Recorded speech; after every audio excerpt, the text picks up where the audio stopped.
नमस्कार, शाम के 4 बज चुके हैं और वक्त हो चला है 4 के चक्रव्यूह का। मैं हूं आपके साथ ऋतु तिवारी पोखरियाल।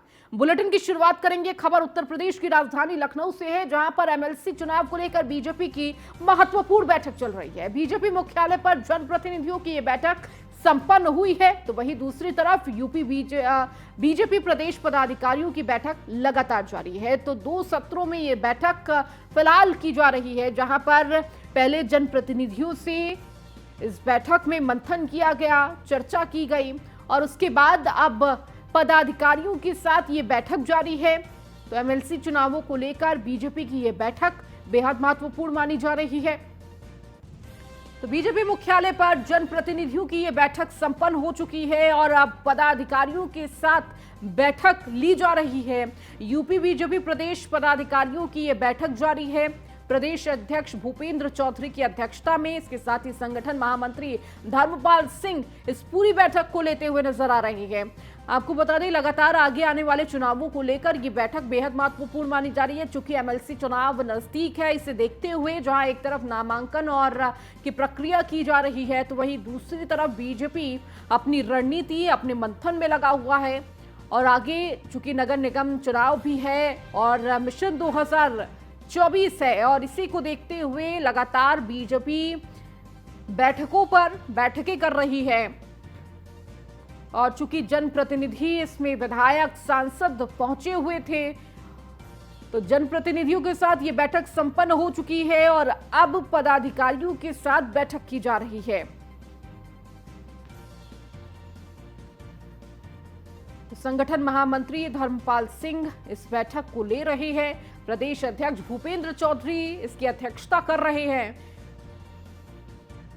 बीजेपी मुख्यालय में ये बैठक लगातार जारी है, जहां एक तरफ जनप्रतिनिधियों से बातचीत हुई, मंथन हुआ, तो अब पदाधिकारियों के साथ बैठक लगातार जारी है। ज्यादा जानकारी के साथ संवाददाता हमारे एसके वाजपेयी जुड़ चुके हैं हमारे साथ।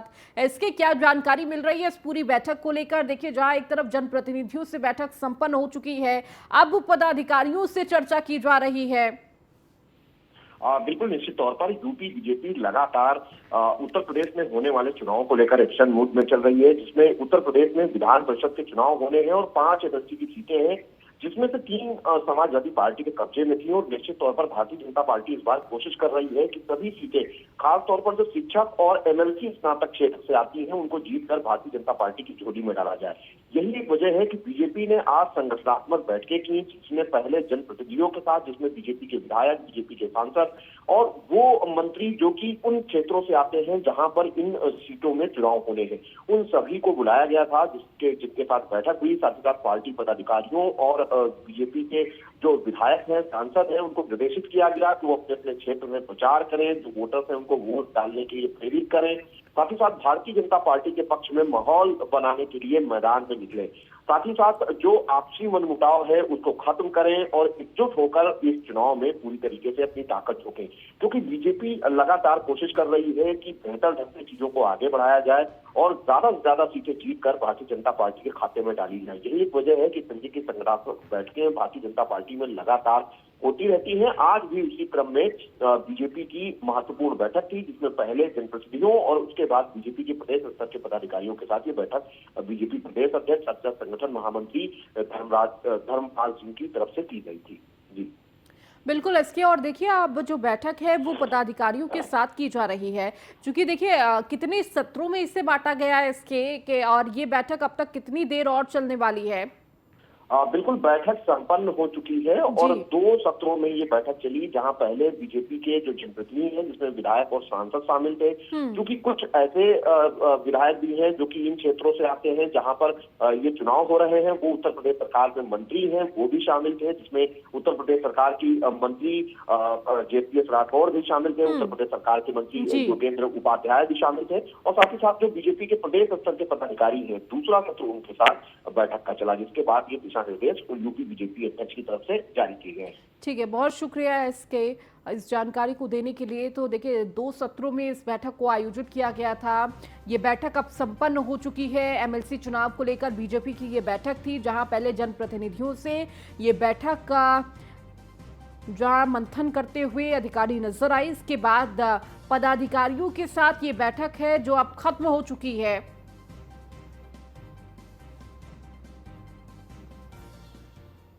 बीजेपी मुख्यालय पर जनप्रतिनिधियों की बैठक संपन्न होने के बाद बीजेपी प्रदेश अध्यक्ष भूपेंद्र चौधरी ने क्या कुछ कहा है वो भी आपको सुनाते हैं।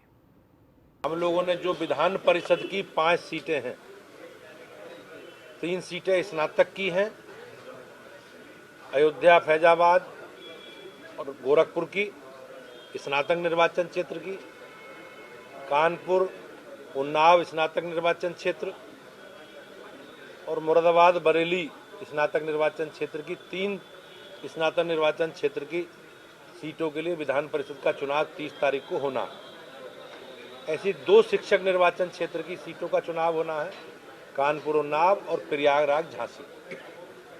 भारतीय जनता पार्टी ने हमने अपने कार्यकर्ताओं को कार्य का विभाजन किया है और जिन कार्यकर्ताओं को इस चुनाव में लगाया है उनकी आज हम लोगों ने बैठक की है। हमने पूरा अपना रोड मैप 30 तारीख तक का, मतदान के दिन तक का हम लोगों ने बनाया है। किस प्रकार से हमें मतदाताओं से संपर्क करके उन्हें भारतीय जनता पार्टी के प्रत्याशियों के पक्ष में मतदान करना है, मतदान करने के लिए प्रेरित करना है, इस प्रकार की कार्य योजना कार्यकर्ताओं के साथ मिलकर आज पार्टी के हमने बनाई है। क्योंकि भारतीय जनता पार्टी हमेशा जो भी चुनाव हमारे होते हैं, हम अपने कार्य का विभाजन करके, काम का विभाजन करके अपने कार्यकर्ताओं को काम बांटकर चुनाव लड़ते रहे हैं और वो काम आज हम लोगों ने व्यवस्थित रूप से किया है। हम लोगों ने जो लखनऊ में एमएलसी चुनाव को लेकर हुई जनप्रतिनिधियों की बैठक में शामिल होने के बाद सहकारिता मंत्री जेपीएस राठौर ने न्यूज़ 1 इंडिया से खास बातचीत की है, वो भी आपको सुनाते हैं। हमारे साथ हैं उत्तर प्रदेश के सहकारिता मंत्री जो कि आज बीजेपी की बैठक में पहुंचे। सर, आज बीजेपी ने जो पार्टी के पदाधिकारी हैं, जो जनप्रतिनिधि हैं, उनके साथ बैठक की, क्या कुछ रहा? भारतीय जनता पार्टी ने अभी एमएलसी के चुनाव के संबंध में एक बैठक की है। हमने योजना रचना बनाई है। भारतीय जनता पार्टी 3 स्नातक की सीट हैं, 2 शिक्षक की सीट हैं। हम सभी सीटें, 5 सीटें जीतने के लिए योजना बना रहे हैं और भारतीय जनता पार्टी निश्चित रूप से 5 सीट जीतने जा रही है। गोरखपुर महोत्सव को लेकर समाजवादी पार्टी की तरफ से सवाल उठाए जा रहे हैं। वो कह रहे हैं कि इसी तरीके का महोत्सव जब सपा करती थी तो सवाल उठते थे, आज गोरखपुर में हो रहा है। ऐसा है कि समाजवादी पार्टी नाच गाने का कार्यक्रम करती थी, भारतीय जनता पार्टी दीपोत्सव कर रही है, गोरखपुर महोत्सव कर रही है, काशी विश्वनाथ धाम भी कार्यक्रम कर रही, तमाम ऐसे सांस्कृतिक विरासत को बढ़ाने का काम कर रही है और वो सांस्कृतिक विरासत को छिन्न भिन्न करने का काम कर रहे हैं। हमारे और उनके कार्य संस्कृति में बहुत अंतर है। उनकी अपनी संस्कृति है, हमारी अपनी संस्कृति है और वो जिनको जो अच्छा लग रहा है वो उधर जा रहे हैं और मुझे लगता है पूरे प्रदेश का एक एक व्यक्ति इन कार्यक्रमों से खुश है और आनंदित है और सांस्कृतिक विरासत को आगे बढ़ाने में सहयोग कर रहा है। धन्यवाद। ये है उत्तर प्रदेश के सहकारिता मंत्री जेपीएस राठौर, जो कि बता रहे हैं कि वो पूरी तरीके से जो भारतीय जनता पार्टी की रणनीति है उसके तहत आगे बढ़ रहे हैं। चुनाव में बेहतर परफॉर्मेंस होगी और जहां तक गोरखपुर महोत्सव को लेकर समाजवादी पार्टी के सवाल की बात है, समाजवादी पार्टी कहीं न कहीं जो सांस्कृतिक विरासत है, जो सांस्कृतिक धरोहर है, उस पर सवाल उठा रही, उसको विलुप्त कर रही। लेकिन भारतीय जनता पार्टी गोरखपुर के आयोजन को लेकर ही नहीं बल्कि अयोध्या के दीपोत्सव और काशी विश्वनाथ जैसे आयोजन कर रही है जिनको लोग पसंद कर रहे हैं। कैमरामैन अमित शाहनी के साथ में इसके वाजपेयी, न्यूज़ 1 इंडिया, लखनऊ। हमारे साथ बैठक में शामिल होने के बाद मंत्री प्रतिभा शुक्ला ने क्या कुछ कहा है वो आपको सुनाते हैं। हमारे साथ है उत्तर प्रदेश सरकार की मंत्री प्रतिभा शुक्ला। मैडम, आज बैठक थी, क्या कुछ खास रहा बैठक में? बैठक में हम सभी लोग, जब भी कोई चुनाव होता है तो उस बैठक होना जरूरी है और उसमें सभी को जो जिम्मेदारी मिली उसका कर्तव्य का निर्वहन किया जाएगा। तो सांसद, विधायक और जो बाकी के पदाधिकारी भी हैं वो इस चुनाव में लगाए जा रहे हैं। देखिए, हर कार्यकर्ता लगता है चुनाव में और हम सभी लोगों के एक जिम्मेदार होने के नाते बैठक ली गई है, जो जिस क्षेत्र से अपने अपने क्षेत्र में काम करेगा। धन्यवाद। ये हैं उत्तर प्रदेश सरकार की मंत्री प्रतिभा शुक्ला, जो बता रही हैं कि हम लगातार जो भी पार्टी के पदाधिकारी हैं वो इस चुनाव में लगे हैं और कोशिश कर रहे हैं कि बेहतर ढंग से चुनाव में भारतीय जनता पार्टी की परफॉर्मेंस, जिसको लेकर लगातार बीजेपी की तरफ से निर्देश जारी किए जा रहे हैं। कैमरामैन अमित शाहनी के साथ मैं इसके Vajpayee, news on India, Lucknow. हमारे चलिए खबरों में आगे बढ़ेंगे। मुख्यमंत्री योगी आदित्यनाथ ने मकर संक्रांति और खिचड़ी के पर्व के अवसर पर प्रदेशवासियों को बधाई दी और कहा कि देश के कई क्षेत्रों में मकर संक्रांति को विशिष्ट पर्व के रूप में मनाया जाता है। यह पर्व हमारे देश की समृद्धि, विरासत एवं सांस्कृतिक एकता का प्रतीक है।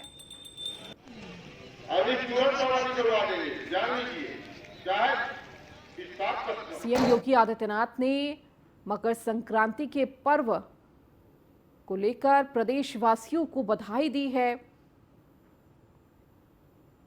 तो वहीं गंगा घाटों पर श्रद्धालुओं का जनसैलाब भी देखने को मिला। लगातार पवित्र नदियों में श्रद्धालु स्नान करते हुए नजर आ रहे हैं।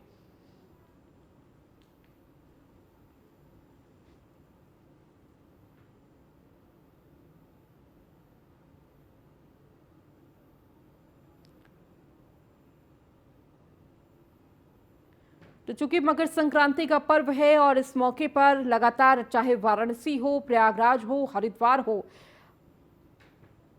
श्रद्धालुओं का जनसैलाब देखने को मिल रहा है। बड़ी संख्या में श्रद्धालु पवित्र नदियों में स्नान कर रहे हैं, दर्शन पूजन करते हुए नजर आ रहे हैं।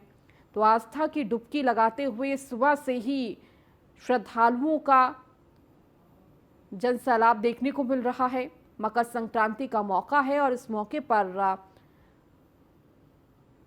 गंगा घाट हो या सरयू घाट हो, लगातार श्रद्धालु बड़ी संख्या में पहुंच रहे हैं। तो वहीं सीएम योगी आदित्यनाथ ने भी प्रदेशवासियों को खिचड़ी और मकर संक्रांति के पर्व की बधाई दी है।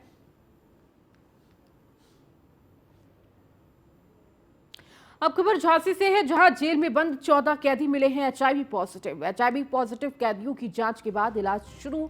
कैदियों में एचआईवी पॉजिटिव मिलने से जेल में हड़कंप मच गया है। इस जिला कारागार में 536 कैदियों को रखने की व्यवस्था है। वर्तमान में जिला कारागार के 1600 कैदी मौजूद हैं।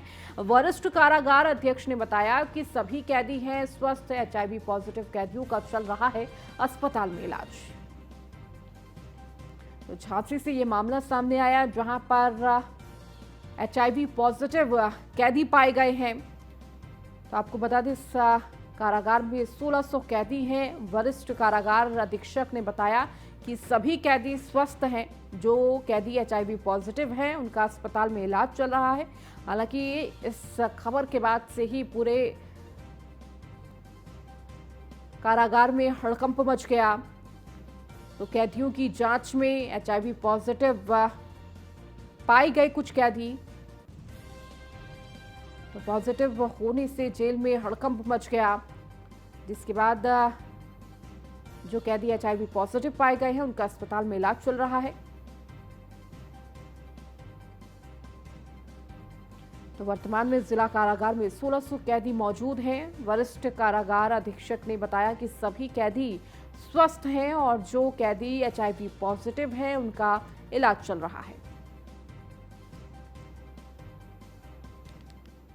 अब बात बाराबंकी की करेंगे, जहां भूमाफिया और गैंगस्टर संजय सिंगला और पर एक्शन। संजय सिंगला के अवैध शॉपिंग कॉम्प्लेक्स पर बुलडोजर चला है। करीब 5 करोड़ का अवैध शॉपिंग कॉम्प्लेक्स किया गया है जमींदोज, बिना नक्शा पास कराए गए ये अवैध शॉपिंग कॉम्प्लेक्स बनाया गया था। तो विनियमित क्षेत्रों में बन रहे शॉपिंग कॉम्प्लेक्स में थी 25 दुकानें। संजय सिंगला पर गैंगस्टर एक्ट के तहत कुर्की भी की गई है।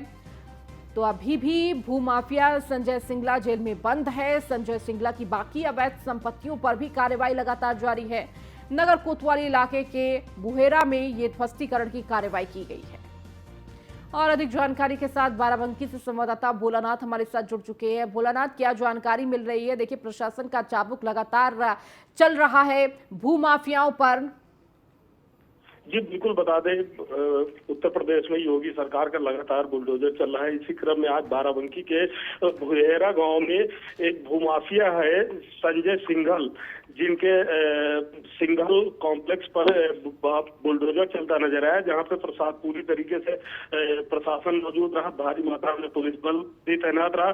और माफिया संजय सिंघल का बाराबंकी कोतवाली में एक गैंगस्टर एक्ट के तहत भी कार्रवाई की गई थी, जिसके बाद वह गैंगस्टर एक्ट में जेल में निरुद्ध है। और वहीं भूमाफिया राज्य सरकार के द्वारा भूमाफिया घोषित किया गया है, जो कई तमाम जमीनों पर अवैध तरीके से कब्जा कर रखा था, और जिसके बाद राज्य सरकार ने भूमाफिया घोषित किया, जिसके बाद ये बड़ी कार्रवाई की गई है। पूरी तरीके से ध्वस्तीकरण की कार्रवाई की गई है। करीब 5 करोड़ की संपत्ति बताई जा रही है, जिसपे बुलडोजर चला है, जो ध्वस्त किया गया है। वहीं प्रशासन के द्वारा यह भी जानकारी दी गई है कि अभी और भी कई इनके द्वारा अवैध कब्जे किए गए हैं, जिस पर आगे भी बड़ी कार्रवाई की जाएगी। जी ठीक है, बहुत शुक्रिया भोलानाथ इस जानकारी को देने के लिए।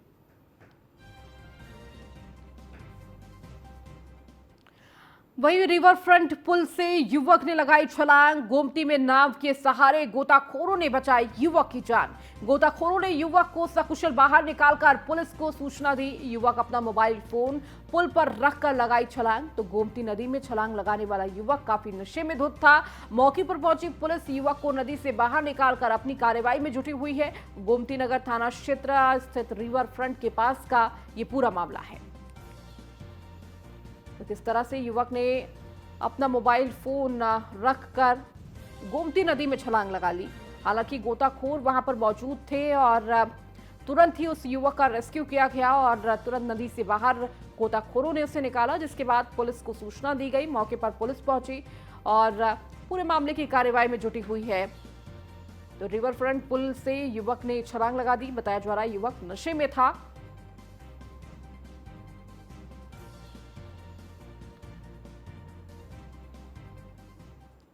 मिर्जापुर में रमई पट्टी मोहल्ला में पूर्व छात्र संघ अध्यक्ष अभिषेक के घर का ताला तोड़कर चोरों ने लाखों की चोरी की अंजाम दिया है। चोरों ने गहने समेत करीब 25 लाख रुपए चोरी की है। आपको बता दें कि अभिषेक पिता की मेडिकल जांच के लिए ट्रेन से गुड़गांव गए थे और जब घर लौटे तो मेन गेट का ताला टूटा मिला।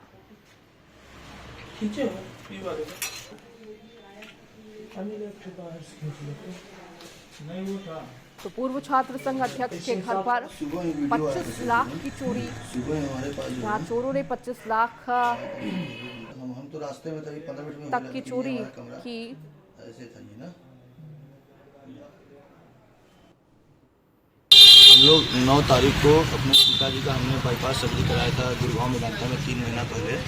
तो 9 जनवरी को हम, मेरे पिताजी और माताजी तीनों लोग संपूर्ण क्रांति ट्रेन से रात 11:30 बजे मिर्ज़ापुर से गुड़गांव गए हुए थे और आज हम लोग अभी दोपहर 3 बजे मिर्ज़ापुर आए हैं। और आज के ही डेट में 13 तारीख यानी सुबह हमारे घर लगभग 4 बजे के आसपास हमारे घर ताला तोड़ के मेन गेट का और पूरा किचन मम्मी के कमरा से लेके हमारे कमरे में पूरा तोड़ के चोरी किया गया है, जिसका साक्ष्य यहाँ पे सुबह मौके पर पुलिस वालों ने आकर के। फर्रुखाबाद में संदिग्ध परिस्थितियों में मेला रामनगरिया में गैस सिलेंडर में आग लग गई। मौके पर लोगों ने सिलेंडर पर बालू व बोरा डालकर आग बुझाई, जिससे बड़ा हादसा होने से टला। सूचना पर मेला प्रभारी पुलिस फोर्स के साथ मौके पर पहुंचे तो बड़ा हादसा होने से टला। किस तरह से फर्रुखाबाद में ये मामला सामने आया, जहां पर मेला रामनगरिया से गैस सिलेंडर में आग लग गई। हालांकि बालू और बोरा डालकर आग बुझाई गई। और अब बात मेरठ की, जहां पर दिन दहाड़े सराफा दंपत्ति से लूट की वारदात को अंजाम दिया गया। क्राइम ब्रांच के अधिकारी बता चेकिंग के नाम पर लूटपाट। बदमाशों ने खुद को क्राइम ब्रांच का बताकर रुकवाई थी कार। तो दंपत्ति से सोने चांदी की ज्वेलरी लूट ले गए बदमाश। तो कार सवार 2 बदमाशों ने वारदात को अंजाम दिया। मौके पर पहुंची पुलिस जांच में जुटी। थाना किठौरा के बेहरोडा रोड का ये मामला है। तो दंपत्ति से सोने चांदी की ज्वेलरी लूट ले गए बदमाश। कार सवार 2 बदमाशों ने इस पूरी वारदात को अंजाम दिया है। हालांकि अब पुलिस इन बदमाशों की तलाश में जुट गई है। तो मेरठ से ये पूरा मामला, जहां पर थाना किठौर के बेहरोडा रोड का ये पूरा मामला है, जहां दिन दहाड़े सराफ दंपत्ति से लूट की वारदात को अंजाम दिया गया। क्राइम ब्रांच के अधिकारी बताकर चेकिंग के नाम पर लूटपाट की है। तो बदमाशों ने खुद को क्राइम ब्रांच का बताकर ये पूरी कार्य जिस तरह से कार रुकवाई और उसके बाद लूट की घटना को अंजाम दिया। हालांकि अब पुलिस इन बदमाशों की तलाश में जुटी हुई है।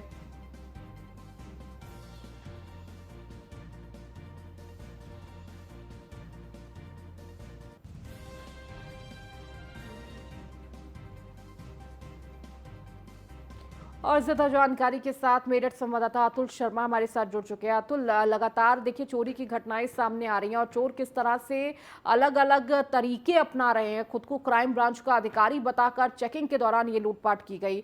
अधिकारियों के द्वारा क्या कार्रवाई की जा रही है? देखिए, मेरठ के थाना किटोर क्षेत्र का मामला है, जहां पर क्राइम ब्रांच के अधिकारी बताकर बदमाशों ने एक दंपति से सर्राफा व्यापारी से लूट की है, जिसको लेकर के पुलिस थाना प्रभारी ने तुरंत टीम गठित कर और मामले की संज्ञान लेते हुए तुरंत जो लोग हैं उनकी तलाश की जा रही है। जो क्षेत्र के लोग हैं वहां पर भी पूछताछ की जा रही है। लगातार देखा जाए कि जिस तरह से जो बदमाश हैं वो काफी शातिर हैं। क्राइम ब्रांच का अपने को बता करके, क्राइम ब्रांच पुलिस का बता करके, दिल्ली पुलिस का बता करके, उसके बाद में उन्होंने वहां पर लूट की घटना को अंजाम दिया। लूट करने के बाद बदमाश फरार हो गए, लेकिन फिलहाल पुलिस का कहना है कि मामले की जांच की जा रही है। जो संदिग्ध है उससे पूछताछ की जा रही है, क्या क्या सामान था, क्या क्या जो जेवरात हैं वो थे, और उसको लेकर के फिलहाल जो थाना प्रभारी अरविंद कुमार शर्मा, उनका साफ कहना है कि टीम गठित की गई है। उसी के साथ क्षेत्र अधिकारी रूपाली राव ने बताया है कि जिस तरह से लूट की घटना को अंजाम दिया गया है, तुरंत टीम गठित की गई है। मामले को संज्ञान में लेते हुए, इस मामले को तुरंत की तुरंत गंभीरता से लेते हुए मुकदमा दर्ज किया जा रहा है। जो अपराधी है उनकी तलाश की जा रही है। मेरठ के अंदर किसी भी तरह की कोई ऐसी घटनाओं को बर्दाश्त नहीं किया जाएगा और ऐसे अपराधियों को छोड़ा नहीं जाएगा। ठीक है अतुल, बहुत शुक्रिया इस जानकारी को देने के लिए। चार के चक्रव्यूह में फिलहाल इतना ही। बने रहिए न्यूज़ 1 इंडिया के साथ।